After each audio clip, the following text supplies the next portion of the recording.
figures in the panel discussion, war and mental health. And I wonder if you've had a direct experience of this war in terms of your family or your network of friends. Так, Стівене, я думаю, що моя родина... Yes, Stephen, I think my family has gone through all these stages, like all Ukrainians who are living through this. And I think it was pain, fear, panic, anxiety, and tiredness, and grievance on the people who killed at the war. So I put myself all these questions, whether will we be able to overcome all this and to come back to what we were before this war, or we have to learn how to live with all this. My own case, I called my mother later in the morning because she was always telling me about her experiences in London during the Blitz when she was a little girl. But she and her family had escaped from Nazi persecution. She's Jewish, and that half of my family is Jewish. And she said at the age of, in her 90s, how hard it was for her to believe that there could be another year, another war in Europe, that another evil tyranny could rise to cause such destruction.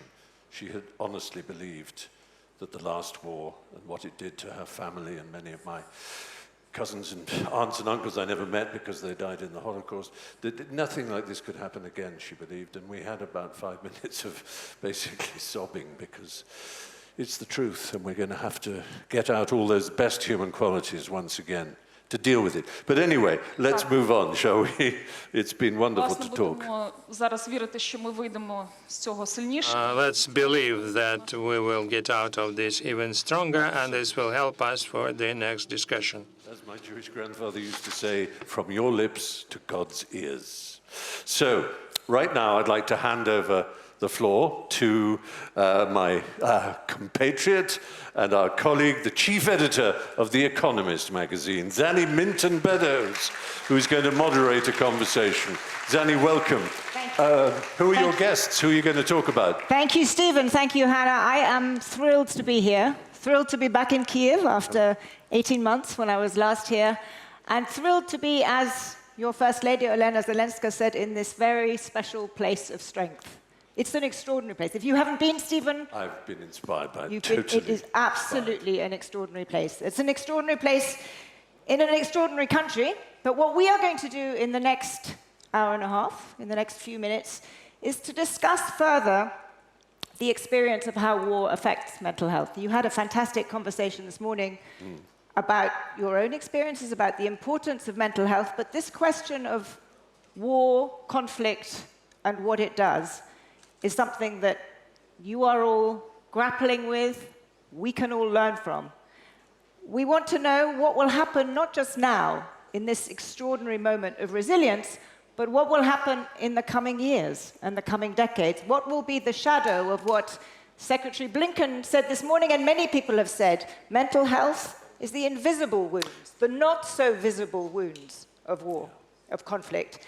Is there also a trauma, a formula for not just coping with this trauma, but for growing from it, for actually, as a society and as individuals, gaining strength from this?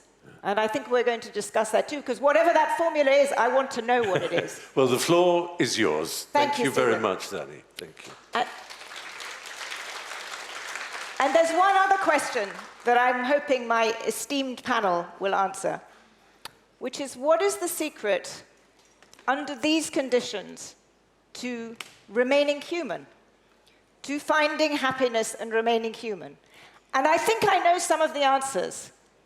Those of you who are here and who saw that video of the children, those of you who have walked the streets of Kiev and hear the laughter, hear the life, what is that elixir? What is that secret? And how can we ensure that everyone in this country who has been through what you are going through and who will continue to go through what you are going through can gain that strength? And so to have that conversation, I am going to call back the remarkable First Lady of Ukraine, Olena Zelenska, the founder of this summit, the third summit. Olena, please come and join me.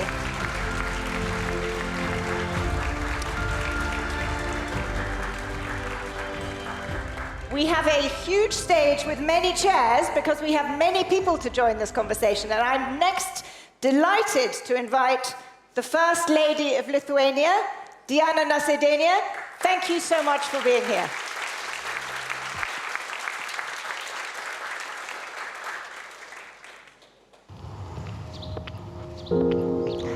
Вітаю вас. Aš esu Diana Nausėdienė, Lietuvos pirmoji ponia. Bet kuris iš mūsų susidūrė su gyvenimo iššūkiais gali patirti psichinės traumas, stresus, nerimą ir svarbu labai su tuo susidoroti. Reikia pažymėti, kad Lietuva išsivadavo iš postsovietinės. From the post-Soviet space where psychiatry was used to persecute political prisoners and dissenters, Lithuania turned to the Western democratic direction. Nepaprastai sunku kalbėti apie psichinę sveikatą karo Ukrainoje. About mental health in the context of the war in Ukraine because it's actually to understand what's going on and it's very difficult to accept what's going on.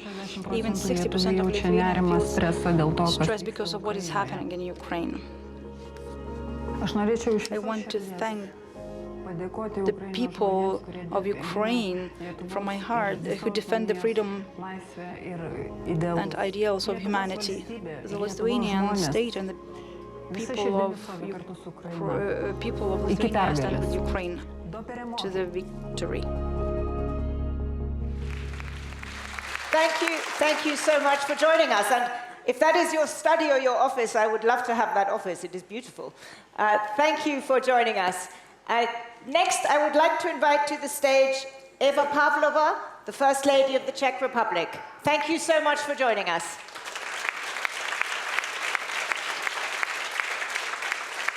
And now, I have the honor to invite Dr. Aleš Musar, the First Gentleman of Slovenia. Come join us.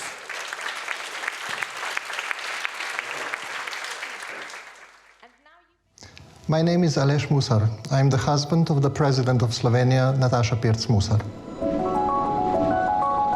There are many stories which are sad and some which are uplifting. One of the most inspiring stories is this girl. She lost her leg already in 2014 in Mariupol. She was brought to Slovenia for rehabilitation and also provided with the psychosocial rehabilitation. She could have despaired, but she didn't. Slovenian Philanthropy is just starting a project in southern Ukraine, in the region of Odessa, when it is expected that about 100 teachers will be trained to provide psychosocial assistance in the next year. I'm grateful to Mrs. Olena Zelenska for bringing the issue of mental health to the fore. I hope to see Kiev again soon as a city of peace, and then the healing can start. We are all ready and prepared to help with this. For that message. We now have two more seats, and I would like to join the conversation two experts. Dani Brom, the founding director of the Israel Center for the Treatment of Psychotrauma. Dani, would you please like to join us? I think the experience of Israel will be very important. Come and join us. And Viktor Dosenko, a pathophysiologist and geneticist and head of the department of the Institute for Physiology at the National Academy of Sciences of Ukraine. Welcome. So I am going to start, first, ladies and gentlemen, with the experts, if you don't mind. I'm just going to spend a little bit of time asking the experts about the results of the research that we have just heard. I'm a journalist, so I was taking notes. And I was struck by several things from this research. The first, of course, is that the consequences of the war in Ukraine, of this terrible invasion, are affecting people around the world. That was very striking to me. Half the respondents in the surveys around the world felt mentally affected. Of course, the highest proportion, of course, in this country, but broadly. Secondly, I was struck that, and this was in the first panel, the share of respondents who have been diagnosed with mental health condition is lowest in Ukraine of any of the countries. So people are profoundly affected, but it is not diagnosed as this. They don't consider this as this. And thirdly, and this gave me huge, huge optimism, the importance of the role of family and connections, by far the highest in Ukraine of any country, in coping with the mental consequences. They were the facts that struck me. And I wanted to start with you. Were you surprised by these results? Were you surprised at where Ukraine stood relative to other countries? Actually, I was not surprised. Because when there is a war, and unfortunately we in Israel know what that is and what that does to us, then people go into survival mode. Something that may resemble post-traumatic symptoms, but they are not. They are adaptive ways of coping with threat. So, of course, a lot of people, when if there would be an alarm right now, we would all jump and do the right thing and get to safety. So that in itself is certainly not a mental health problem. It is mental health. And so I think that it's very important to not go and look for disorders at this moment. If people feel, I need help, it's good that there is help, and they use their family, they use their friends, and we can provide help, especially for children. It's important because we know that children are affected in mechanisms in their bodies that can affect them long term. So that's where we really need to take care of it, but not necessarily with a psychologist in a chair for 50 minutes, but by creating systems of care, systems of social support. Does that change the longer a conflict goes on? Israel has 75 years of experience of periods of extreme stress, periods of less extreme stress, but constant threat.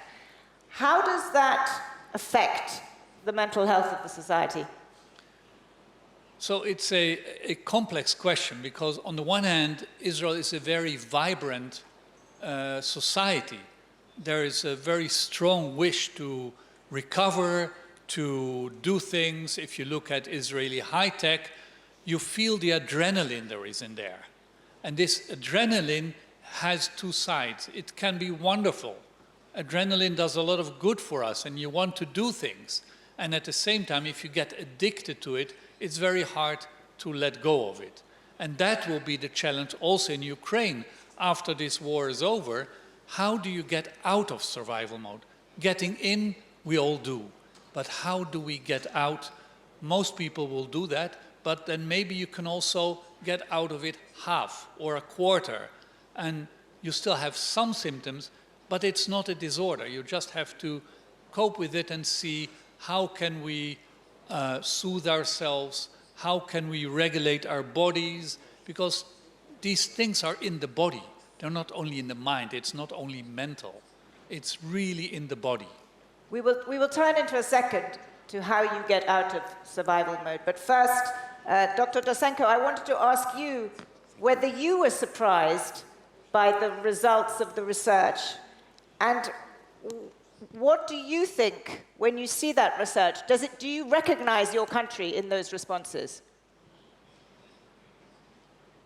Так, звісно, пізнаю, нічого дивного. Я тут... Yeah, sure, I do recognize my country in those answers, and I fully share what the esteemed professor has just said. This is an understandable reaction. You have to survive, and hormones of stress help you go through this, what is considered an unbelievable ordeal.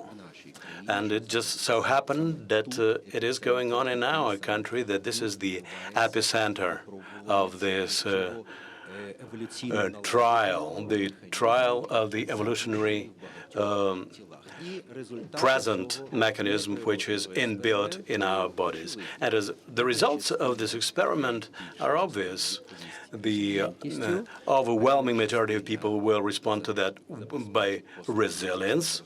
Some people will show post-traumatic growth, and the other part will be affected to post-traumatic disorder and other disorders related to stress.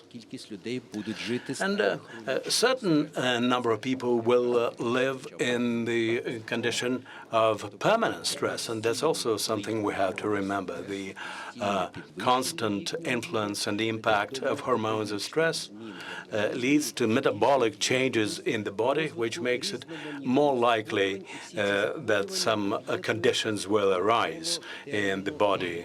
And all of that can be summarized as age-related pathology. Chronic stress, post-traumatic stress, and other stresses initiate aging of the body and speed up the mechanisms which will prevent aging. Hence, hypertension conditions, irregularities of cerebral circulation, poor immune system, which are characteristic of people who are elderly, but it can befall them earlier than normal. So obviously, the task for the doctors and researchers now is to expose that, to find that out, and to help people and to decrease the number of people with post-traumatic disorders. And let me turn to you again, Danny Brom. How do you, or what, I guess, what tips, what advice can you give for how to help both those people who are not growing from this, but also to reinforce and make it as societally as likely as possible that people can grow from this? So the first thing I would say is not call these psychological issues invisible wounds. They're totally visible, and it's our responsibility to see it, but very often we don't want to see it. And the simple question of what did you go through and how does it affect you makes things totally visible. People, my colleagues very often say, maybe they're not ripe to talk about it. No, we're not ripe to listen to it. So there's an enormous attempt very often to shy away from it. So the first thing is open it up. People have gone through it. People can talk about it. They need to talk about it. Sometimes they need to not talk about it, which is also fine. But let it be open. Then it's totally visible. The second thing is on the policy level.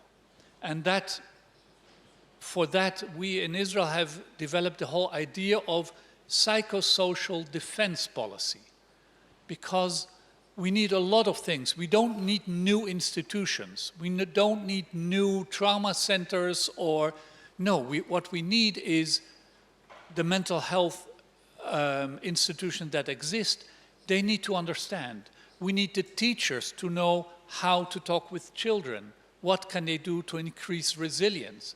We hopefully are starting a program here in Ukraine on how to enhance teacher capabilities to deal with children.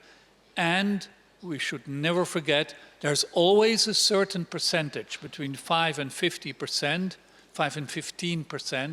that will need mental health services, meaning psychotherapy. So we need to get these services in place in an organized way.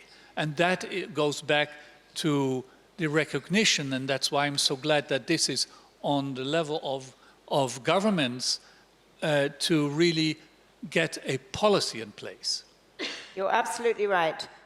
They are not even, as I said, less visible. These are very visible, and we should be talking about them. We should be. So that is an incredibly important point.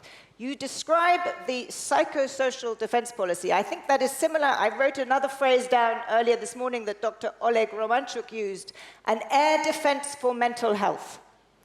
What is, and this is the last question for you, what is Ukraine's air defense for mental health? What should you be building as a society, as a government? This is part of it. What will be the things that you need to build? Передусім, я повністю згоден, відкрити очі. First of all, I totally agree. We have to open our eyes and to see the problem. For this, we need to communicate. There should be a program of open communication, which is a program which has been launched in our society for the first time, which I absolutely commend. We have to ask the right questions. We have to spot the problems, and in order to see them, you have to contact with the patient. This year, together with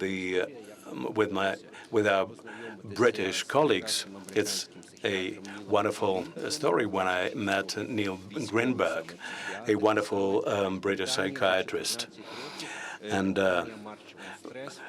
March and Stress company in the UK for 15 years has been working on trauma risk management program. This is a program of support, care, and screening of mental pathologies immediately after some bereavement or other traumatic experiences. We are learning actually all the components of the system, and we've covered a lot of military with this work, and we do hope that this will help us to timely find out these conditions and provide timely assistance. That's what the whole point of this DREAM program. For the civilians, there is a system of 5 questions, which came from the Ministry of Affairs of the Veterans. This is a system of self-questionnaire, and this is something which should be in front of the eyes of every Ukrainian these days. This can also be displayed in grocery stores, at filling stations, and what have you.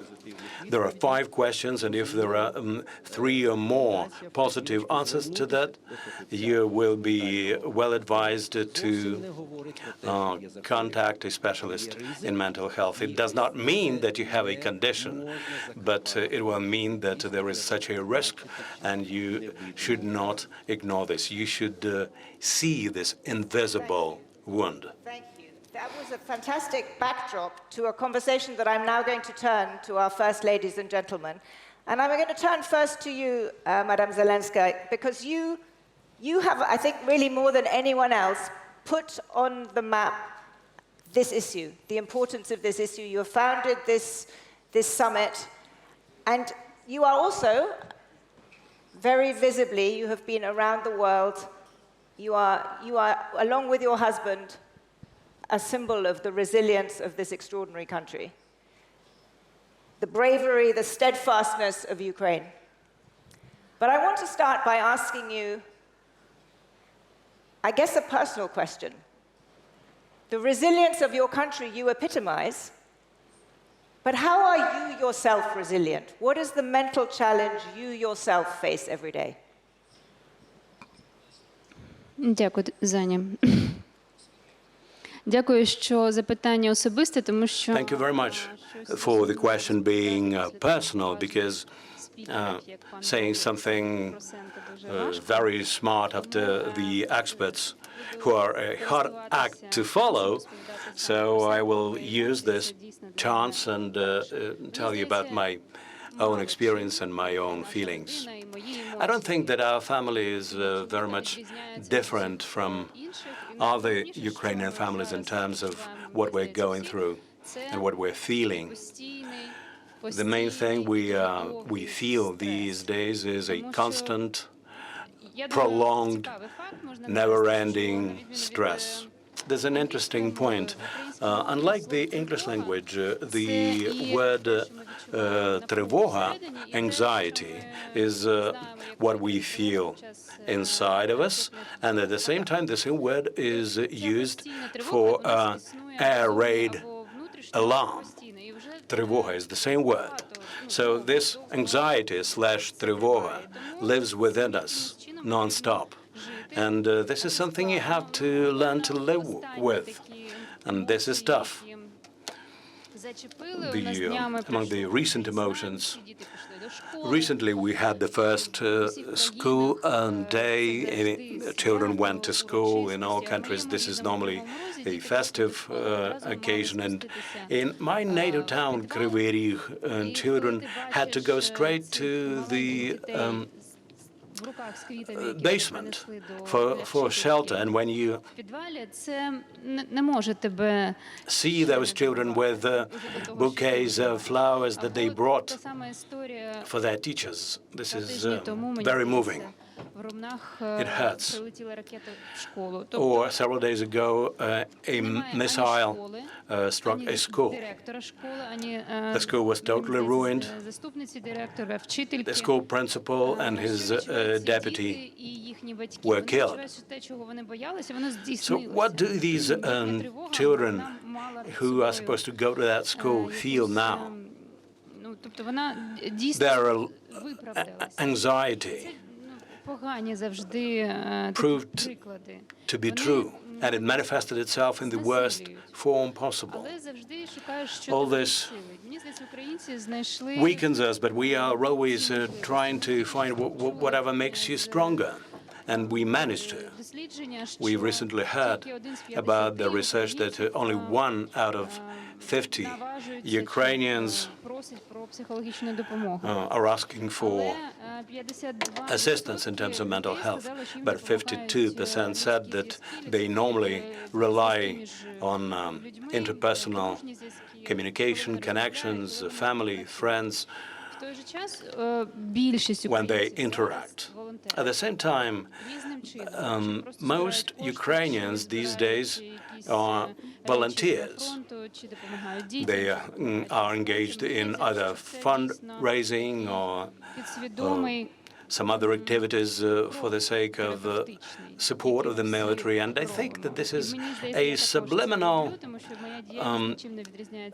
instrument to strengthen ourselves and to make us more resilient. And this is the case with me as well as with the many people that I've communicated with.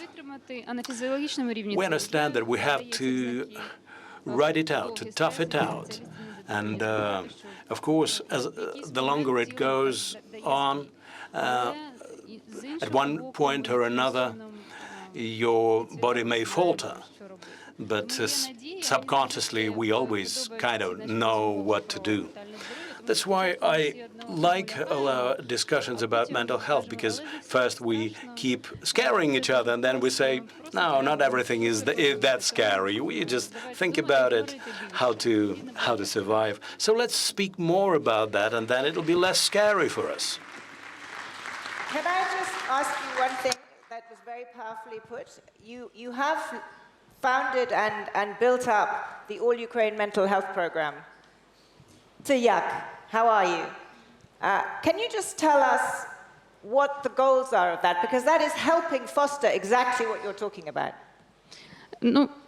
Довго можна говорити. Я буквально I can speak a lot about that. I will just briefly draw a sketch of what we are doing there. People very often ask me, where can we get a program? How can we download it? How can we watch a video about that? No. All that does not exist. The program of mental health for Ukrainians is a comprehensive work that is being done at all levels. It's all pervasive. You cannot cover everything and say that the program of comprehensive mental health is done. No, we have to keep working on this. First of all, this is about developing the right policies. All the relevant ministries are engaged. All the ministries have their line programs, and they're being implemented, and I'm sure that in the near future we are going to see them delivered. We are also talking about standardization of services. Sometimes services can be provided in not a professional manner, because if you put on a sign of your door that you're a psychologist, this does not necessarily make you a psychologist, and you will hardly be able to help people who need help of a professional. So there has to be certification and standardization of services. The third component is a well-established network of services. It's difficult to say how many psychologists and psychiatrists one might need in a country to make sure that you can meet the need. And most experts globally say that it doesn't really matter which country you are from. Not a single country has a sufficient number of psychologists and psychotherapists so that everyone will be happy. So my point here is that we need to do everything within our capacity to increase the ranks of psychologists and psychotherapists. We need to deliver training to them. We need to cultivate a new generation. And it's also paramount to develop psychosocial care. In fact, I believe that it's important for everyone who works with people to be equipped with psychosocial care skills, medical professionals, teachers in the first place, but also all other people who interact with people on a daily basis. As experts claim, 90% of problems and challenges with mental health can be prevented if you lend a helping hand to a person, if this person is comforted and soothed during the first several minutes following a traumatic event. And in my view, there's another cornerstone of the nationwide mental health program that we are devising right now. This is psychoeducation and also the information campaign, Teyak, how are you? This is part and parcel of our approach. A lot of people believe that the topic of mental health is not that important. A doctor says that it's depression, and my mom thinks that I'm just lazy. Unfortunately, it just happened so that it evolved like that as part of our mindset and mentality. You have to knuckle through it. You have to tolerate it, you have to withstand it, and we need to break the mold of the stigma. People need to be aware of themselves. They need to be able to spot these red flags and initial signs of mental health issues. How to perform a self-test. How can you know that you're not doing okay, that it's not just about you being fatigued and tired. A lot of work has already been done, and I'm very delighted that a lot of people have already contributed.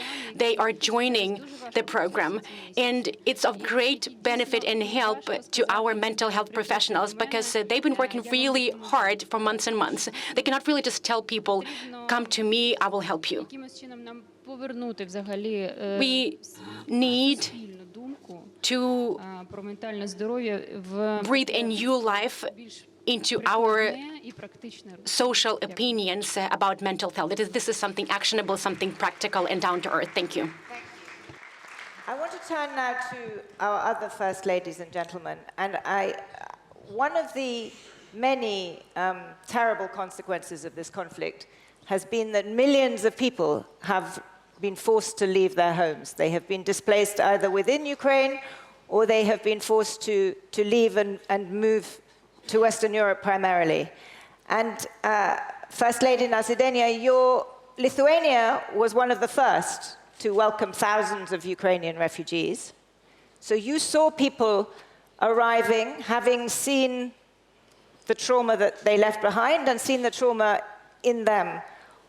What did you see in them, in their eyes, and what support do you think, you have been working with them very closely, what support do you think they need, and what has Lithuania been giving?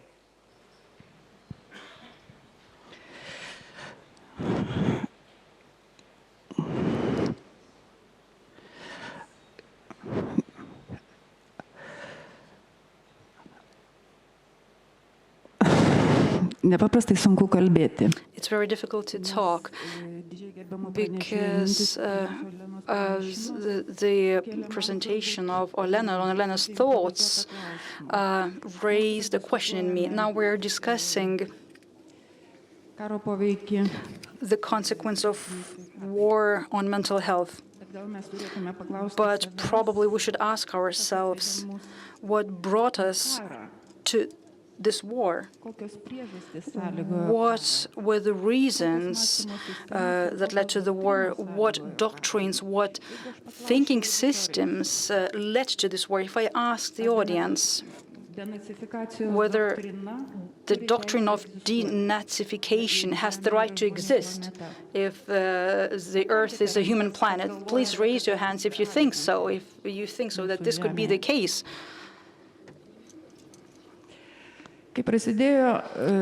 When the war began in Ukraine, together with the First Lady of Ukraine, Olena Zelenska, since the first day of war, we kept in touch. And and Olena firstly asked me, Diana, help Ukrainians. Please help Ukrainians that are coming to Lithuania. Please, can you help them as much as you can?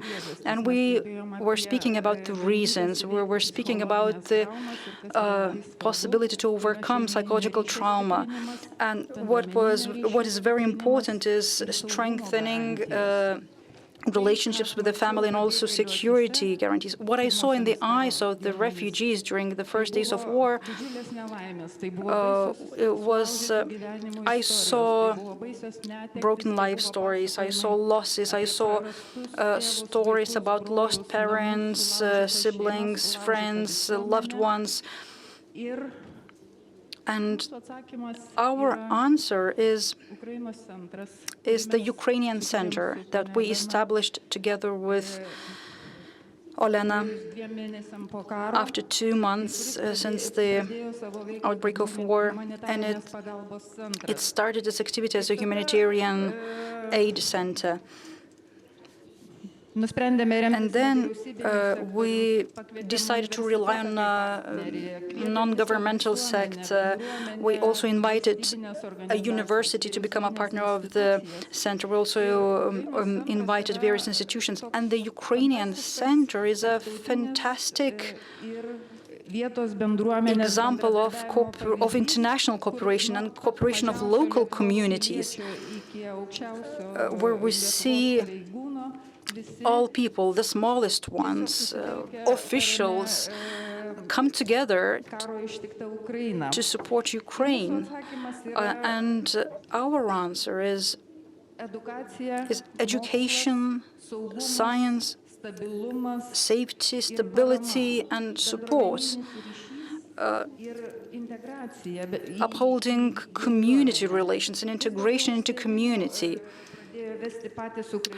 Ukrainians themselves provide a lot of training sessions to Ukrainians, and that's a double help because they are engaged, and at the same time they learn at the Ukrainian Center. And at this time, around 80% of such activities are led by Ukrainians themselves. In order to understand what Ukrainians need, the Ukrainian Center, together with Vytautas Magnus University, started a survey on the needs of Ukrainians, and data was collected in all the regions of Lithuania. And this survey showed that Ukrainians now are mostly interested in learning languages. English, Lithuanian. So learning languages was identified as one of the main needs. Also, Ukrainians identified cultural events as one of the important needs, also preserving their identity. And together with Madam Olena, joined our efforts on the project called Books Without Borders, so that every Ukrainian could have a book in their mother tongue in Lithuania. We also have a purely Lithuanian project, which is called the Book Start, which encourages early reading skills in families. So families are encouraged to read to children from a very early age.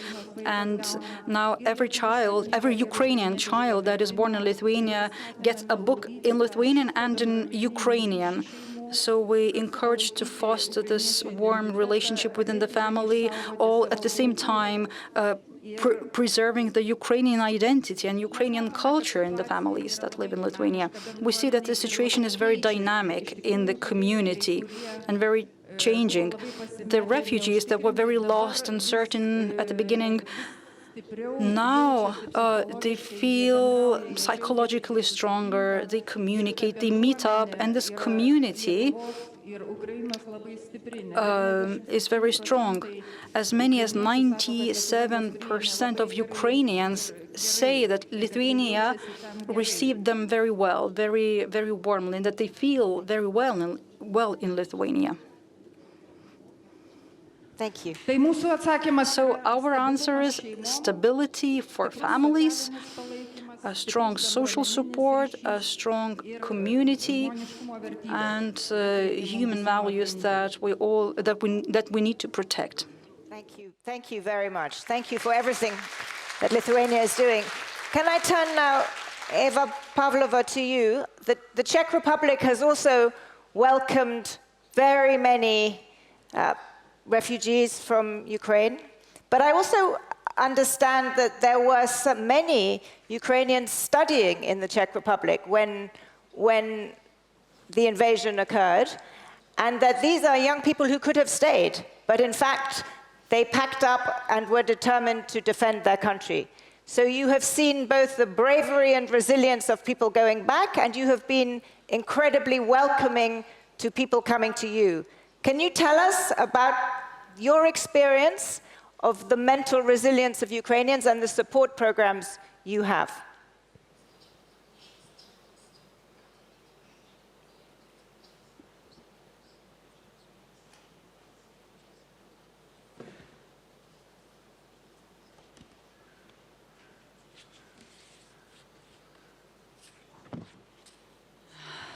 Just a moment, please. And I have some words here. If you allow me, I will now switch to Czech. Of course, of course.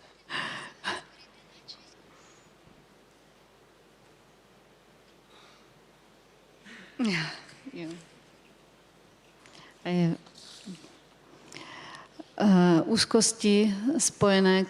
Úzkosti, které byly spojené s válkou, se samozřejmě dotýkaly i českých dětí. Právě proto, že se setkávali se studenty, s ukrajinskými studenty. Právě proto, že byli jejich spolužáky. Katedry psychologie českých univerzit vydali příručky pro rodiče, jak s dětmi o válce mluvit a jak pracovat s jejich obavami. V oblasti duševního zdraví ukrajinských uprchlíků působí celá řada českých neziskových organizací.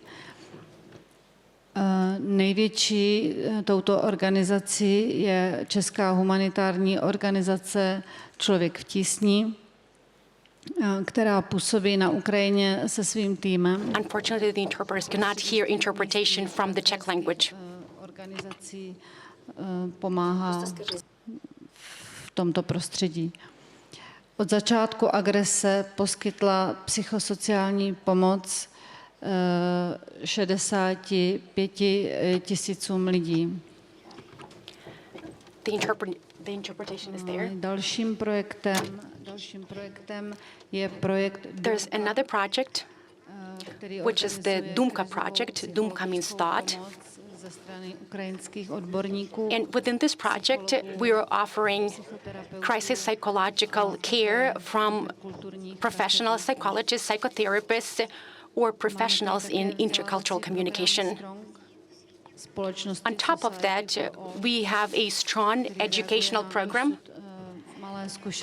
from the Society for All program, and it's a response to the current situation in the Czech Republic, because as a society, we don't really have experience of working with people fleeing from the war.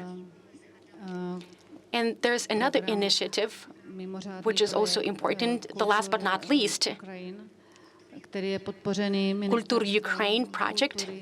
This is a project that was endorsed and supported by the Ministry of Culture of the Czech Republic, and we are implementing this project in tight cooperation with the city of Lviv. The main partner of this project is the Tanec Prague organization. This organization will train artists and performers in delivering art therapy to combat veterans who are recovering in the city of Lviv and other Ukrainian cities. We expect that about 20 artists and performers will participate in this project. They represent a wide array of domains and arts like choreography, fine arts, and whatnot. The support comprises 2,000 art therapy sessions for hundreds and hundreds of people. There's one thing that I can say for sure. While we are taking care of people affected by the war, the Russian aggression continues inflicting new losses on Ukraine. We have to put an end to the atrocities of this war. And to this end, we have to be diligent, we have to be consistent and steadfast in combating the consequences for the population. It holds true of both the refugees and combat veterans. I'm personally ready to make my contribution to these endeavors, and if necessary, I'm ready to do everything within my capacity to help Ukraine establish good cooperation and contacts with Czech organizations and experts.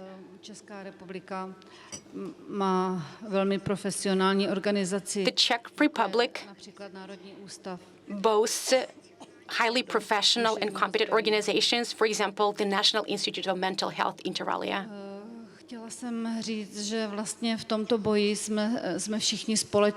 I would like to point out that we are all together within this struggle.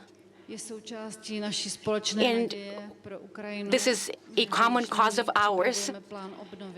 We have hopes for Ukraine's victory, and with this in mind, we are already devising reconstruction and recovery plans.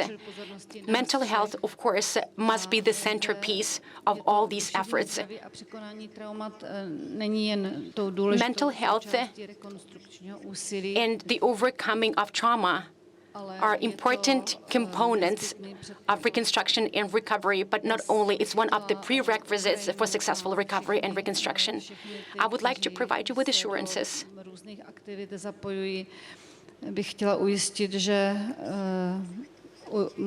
I would like to provide all of you involved in diverse activities with assurances that our support will be unwavering and it will last into the future.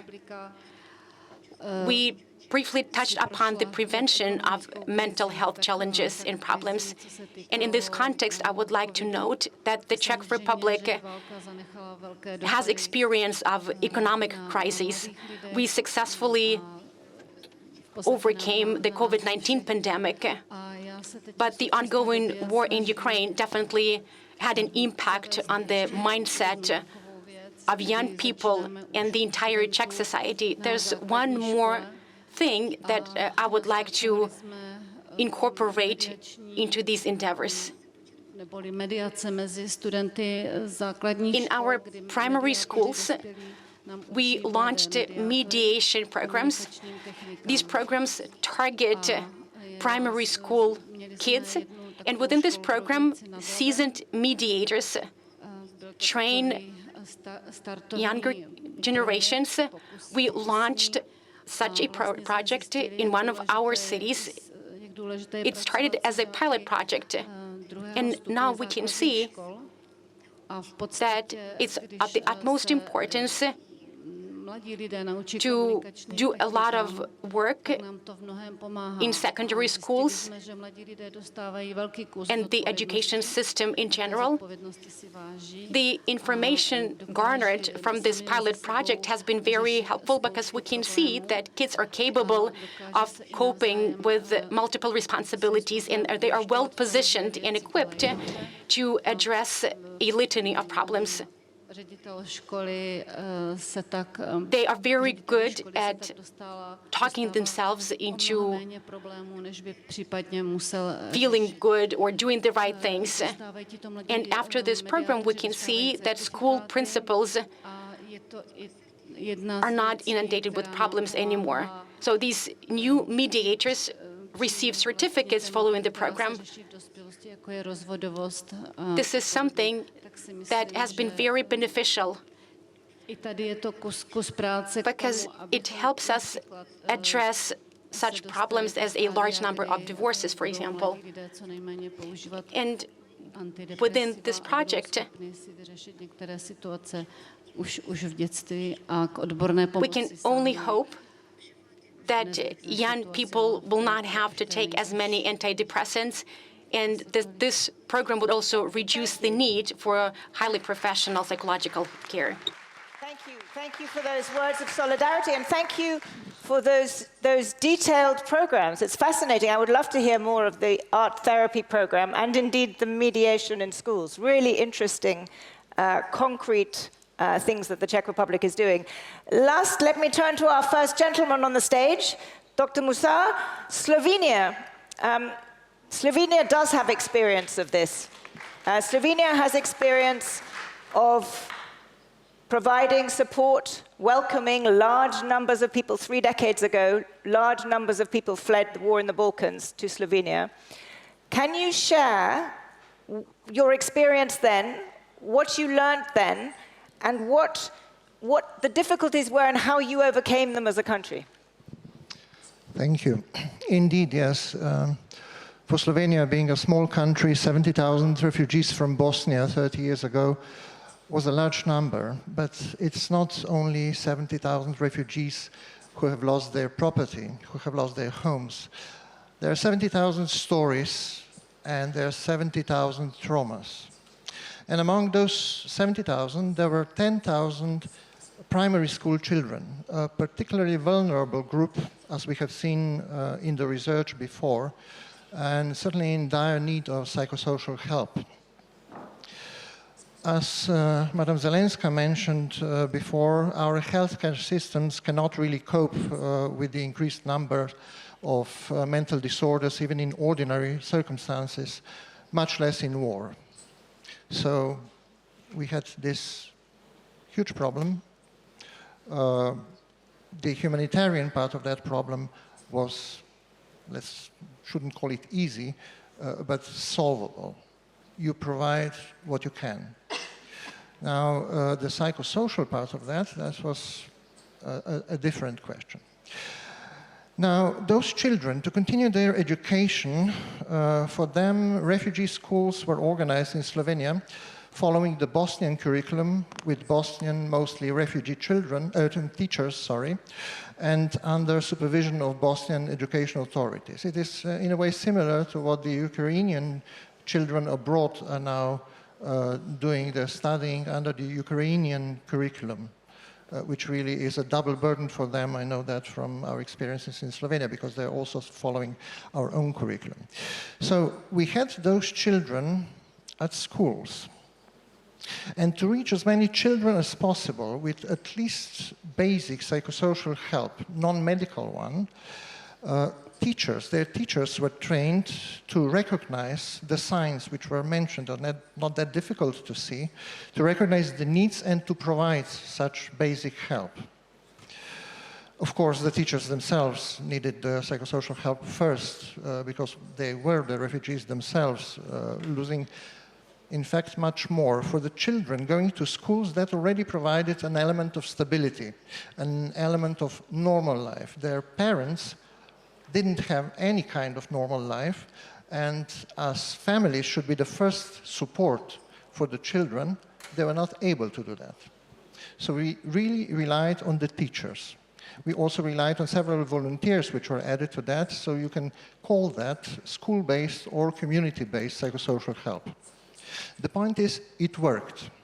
Not only that, it actually spread to the families of those children, with the help of the teachers and the volunteers, it was possible for children to find the good in time of evil, as it was mentioned before. And this is really an essential requirement for mental well-being.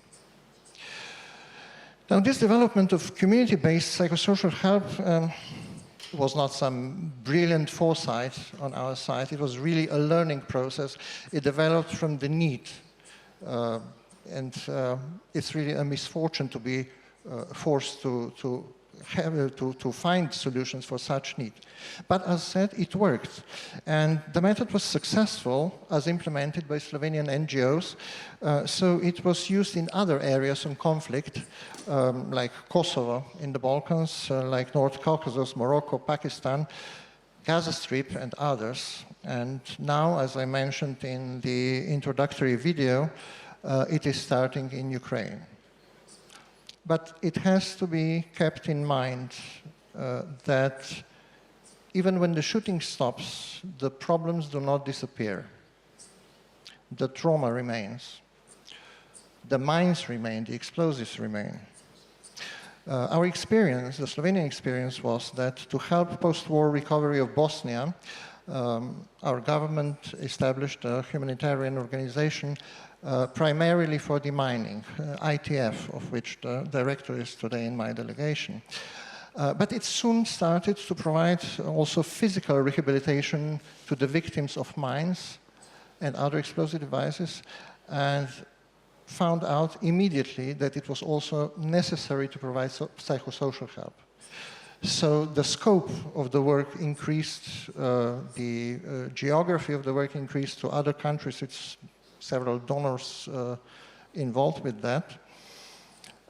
And since 2015, the activities are also in Ukraine, as again shown in the video about the girl in Mariupol, for whom I am this time happy to say that Mr. Lorencic told me that she just got a boyfriend in Slovenia. He is with me today because just yesterday we opened the ITF office in Kiev, which will coordinate its activities in Ukraine and coordinate also psychosocial help, which is needed in those areas. Thank you.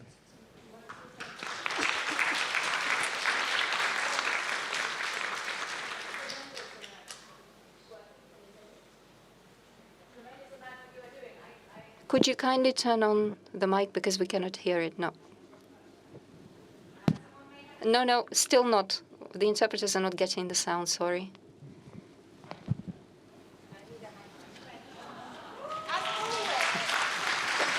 As always, the First Lady comes to the rescue. Thank you. Thank you very much. Thank you for that perspective too.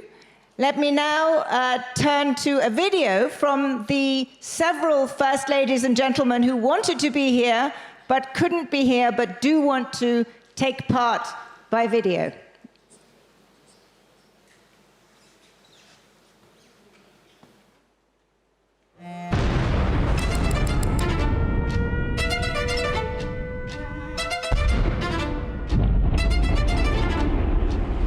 Russia's bombs and bullets continue to rain down on the women, children and men of Ukraine. Wojna zmienia w sposób diametralny życie jej ofiar, które doświadczają dramatycznych wydarzeń niosących poważne konsekwencje dla zdrowia psychicznego. That traumatic experiences can have a long-lasting impact on mental well-being and health, especially with regard to the many people that have found refuge in Germany from the war in Ukraine. Japan will firmly stand with the people of Ukraine to restore peace on the beautiful land of Ukraine. Deeply concerned about the mental health and well-being of Ukrainian people. We have extended essential humanitarian assistance consisting of 4 cargo planes of food and medical aids for Ukrainians, underscoring our commitment to stand by your side in time of need. A few weeks ago, together with the First Lady of Lithuania, we visited the Ukrainian center in Vilnius. We heard the moving story of 3 young Ukrainian women who fled the war and took refuge in Lithuania. In their words, and in their eyes, we felt their courage. We also felt their fragility, their humanity, in the face of unspeakable atrocities of war. Here in Sweden, we meet many Ukrainians, not least children and young people, who have been forced to flee to our country. We are all impressed by their courage, strength, and will to find a functioning life in Sweden, even though all they dream of is peace and an opportunity to return to a free Ukraine. We have about 100,000 people living in homes of British families across the country. What I found so touching was how much the British families and the Ukrainian families came together as one big family, whether it was sharing meals, whether it was getting the young people to school, helping them understand, of course, the English language, but also the culture. I met Ukrainian children with their families at the Children's Oncology Center at the Charité Hospital in Berlin. They had to leave their home country because of the Russian war, and at the same time have been so ill. But still they are so positive, both the children as well as their parents. And I was deeply touched. Just last June, First Lady Zelenska joined me for a working tour here in Israel. We met Noi. Noi is a young Israeli mother of 3 who lives in a southern Israeli town on the Gaza border. She herself grew up in the shadow of constant fear of missile attacks. Noi told us about the heavy toll protracted trauma takes on her family. But she also said that she knows about the difference between being alone with the fear and pain and being supported.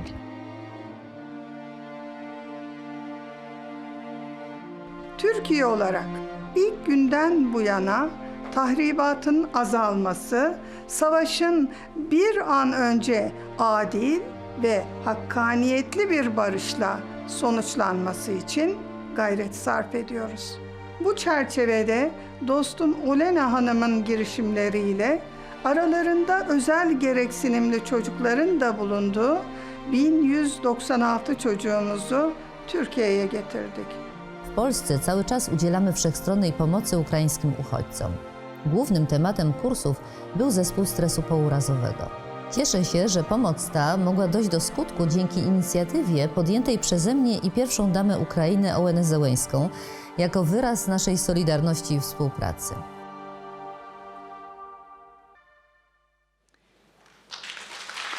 There we have, thank you. So now we come to the end of this panel, and it is my job to summarize this discussion, which I think is impossible. But it has been a very powerful conversation, and I think 4 things are clear to me. The first, which I think we all see and feel and felt again today, the extraordinary resilience, bravery of the people of Ukraine, epitomized by your First Lady, Olena Zelenska. Secondly, the extraordinary solidarity that is epitomized by the First Ladies and gentlemen here in that video. In concrete ways, you have described what you are doing. You are visibly affected by this, as we all are. And you are here, and you will stay here, and you have said that you will be there to help. The third is from our experts, I think a sobering and important reminder that this is a long game. The consequences of this trauma will be here for a long time.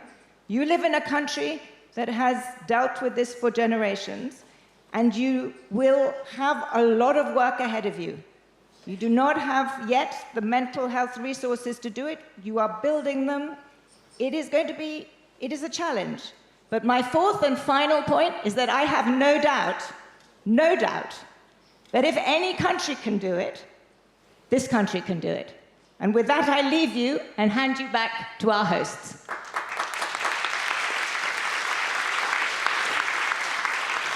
Wonderful, Zali. Really fine. Wow. Так, справді дуже змістовна дискусія і цікаво. Really meaningful, substantive conversation indeed. Thank you very much for that. It's been incredible. It really has.